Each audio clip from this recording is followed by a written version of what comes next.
Hello friends, ಇವತ್ತಿನ ವಿಡಿಯೋದಲ್ಲಿ carrot halwa ಹೆಂಗೆ ಮಾಡೋದು ಅಂತ ನೋಡೋಣ ಬನ್ನಿ. ಈ ಚಳಿಗೆ ಬಿಸಿ ಬಿಸಿಯ ಕ್ಯಾರೆಟ್ ಹಲ್ವಾ ಮಾಡ್ಕೊಂಡು ತಿಂದರೆ ಅದ್ರ ಮಜಾನೇ ಬೇರೆ. ನಾನಿವತ್ತು ಡಿಫ್ರೆಂಟ್ ಸ್ಟೈಲಲ್ಲಿ ಕ್ಯಾರೆಟ್ ಹಲ್ವಾ ತೋರಿಸ್ತಾ ಇದ್ದೀನಿ. ಸಲ ತುರಿದು ಮಾಡೋಕ್ಕಿಂತ ಈ ರೀತಿಯಾಗಿ ಹೆಚ್ಚು ಮಾಡೋದು ತುಂಬ ಸುಲಭನೂ ಆಗುತ್ತೆ ಮತ್ತು ಬೇಗನೂ ಕೂಡ ಆಗುತ್ತೆ. ನಾನು ಇಲ್ಲಿ ಕ್ಯಾರೆಟನ್ನು ನೀಟಾಗಿ ವಾಶ್ ಮಾಡ್ಕೊತಾ ಇದ್ದೀನಿ. ಅದ್ರ ಮಣ್ಣು ಮೇಲ್ಗಡೆ ಇರೋ ಮಣ್ಣೆಲ್ಲ ನಾವು ನೀಟಾಗಿ ತೊಳ್ಕೊಬೇಕು. ಆಮೇಲೆ ಕ್ಯಾರೆಟನ್ನು ಈ ರೀತಿಯಾಗಿ ಹೆಚ್ಚಿಟ್ಕೊತಾ ಇದ್ದೀನಿ.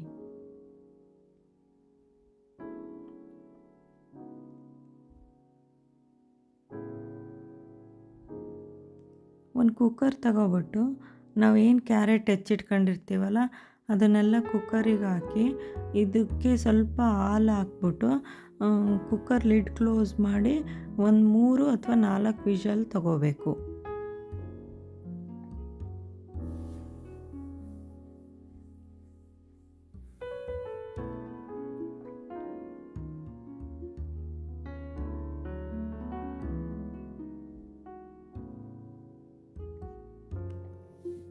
ಒಂದು ಬಾಣಲಿಗೆ ನಾನು ಸ್ವಲ್ಪ ತುಪ್ಪ ಹಾಕಿ ಸ್ವಲ್ಪ ಗೋಡಂಬಿ ಮತ್ತು ದ್ರಾಕ್ಷಿನ ಎರಡನ್ನೂ ಗೋಲ್ಡನ್ ಫ್ರೈ ಮಾಡ್ಕೊತಾ ಇದ್ದೀನಿ.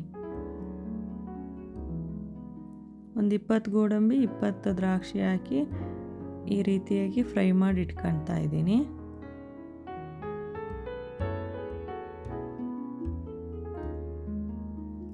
ಬೆಂದಿರೋ ಕ್ಯಾರೆಟನ್ನು ಒಂದು ಮ್ಯಾಶರ್ ಸಹಾಯದಿಂದ ಈ ರೀತಿಯಾಗಿ ನೀಟಾಗಿ ಮ್ಯಾಶ್ ಮಾಡ್ಕೋಬೇಕು. ಹಾಲಿನ ಸಮೇತನೇ ಇದು ಹಾಲು ಜೊತೆ ಬೆರೆಯೋ ಥರ ನೀಟಾಗಿ ಮ್ಯಾಶ್ ಮಾಡ್ಕೋಬೇಕು.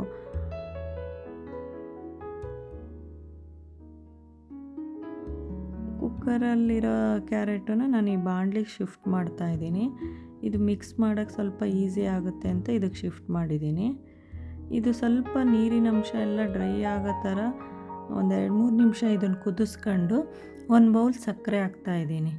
ಈ ಸಕ್ಕರೆ ಮತ್ತು ಕ್ಯಾರೆಟು ಪೂರ್ತಿ ನೀರು ಬಿಟ್ಟು ಈ ನೀರು ಡ್ರೈ ಆಗೋ ತನಕ ಇದನ್ನು ಕುದಿಸ್ಕೋಬೇಕು.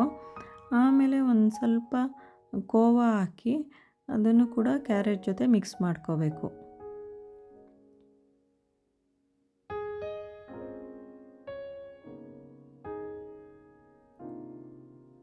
ಸ್ವಲ್ಪ ಎಲ್ಲ ನೀರಿನ ಅಂಶ ಡ್ರೈ ಆದಮೇಲೆ ಒಂದು ಸ್ವಲ್ಪ ತುಪ್ಪ ಹಾಕಿದ್ದೀನಿ ನಾನು. ಆಮೇಲೆ ಏಲಕ್ಕಿ ಪುಡಿ ಹಾಕ್ತಾಯಿದ್ದೀನಿ.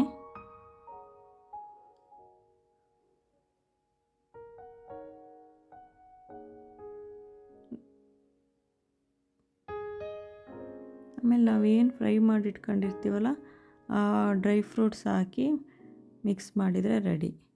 ನೋಡಿ ಫ್ರೆಂಡ್ಸ್, ಎಷ್ಟು ಚೆನ್ನಾಗಿ ಬಂದಿದೆ, ಎಷ್ಟು ಒಳ್ಳೆ ಟೆಕ್ಸ್ಚರ್ ಬಂದಿದೆ ನೋಡಿ. ಇದನ್ನು ಒಂದು ಬೌಲಿಗೆ ಸರ್ವ್ ಮಾಡ್ಕೊತಾ ಇದ್ದೀನಿ. ನಮ್ಮ ಮನೇಲಂತೂ ಇದು ಎಲ್ಲರಿಗೂ ಫೇವ್ರೇಟು. ನೀವು ಒಂದು ಸಲ ಮನೇಲಿ ಟ್ರೈ ಮಾಡಿ ಫ್ರೆಂಡ್ಸ್, ನಿಮಗೂ ಇಷ್ಟ ಆಗುತ್ತೆ.